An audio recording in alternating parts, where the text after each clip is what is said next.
One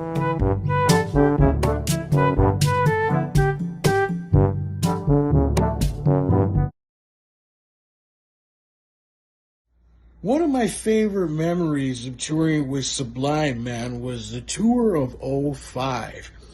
At that time, man, I was the chief officer of pyrotechnics of a group of engineers for the Department of Sales, man. So I had a really big role at the time. And so we're on this tour bus, we're on the last leg, man, and we're bouncing around from city to city. And when you're on the tour bus, you're bound to hit some checkpoints, man. So we were on the highway and we were headed down to Hawaii. And lo and behold, we bumped into a checkpoint. And so this big officer, man, this big old brown dude gets on the bus and he asks the group of guys, he goes like, hey, man, is there anything illegal on this bus that shouldn't be on this bus? And I kind of turned to Brad, man, and I'm like, hey, man, isn't that kind of like a rhetorical question? So I guess the guy heard me, the officer heard me, and he goes like, get off the bus. And I couldn't take this dude seriously, man, because he had kind of like a man bun on the top. So I can't take anybody with a man bun seriously, man. So we get off the bus, man, and we're all sitting there on the sidewalk, and his partner comes in. And they start speaking in their native tongue.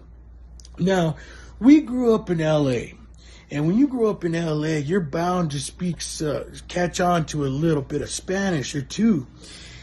And so these guys are speaking in their tongue, and all I hear is Chumakawalo wakawali chumani tutanka obwachi. And I turn to Brad, and I'm like, hey, man, what kind of Mexicans these are, man? And Brad turns to me and he goes like, I think they're talking about something about a ukulele. And so we both started giggling, man. We're just giggling. The cop goes like, hey, no talking amongst yourselves. So we stayed quiet. So now these guys at the time they're a big band, so they're bound to get recognized. And so Brad gets recognized. But he doesn't get recognized by a cop, man. He gets recognized by a fan. So this dude's trying to get our attention. He goes like, psst, hey, Brad. And Brad turns to him, and the guy goes, hey. And I turn to Brad, and I'm a little ticked off, man. Oh, hey, man, that doesn't get you upset? And he goes, Brad's like, what do you mean? I go, dude, straight up hitting on you, man. He's asking for your phone number. He wants you to call him. And so the cop gets off the bus, man.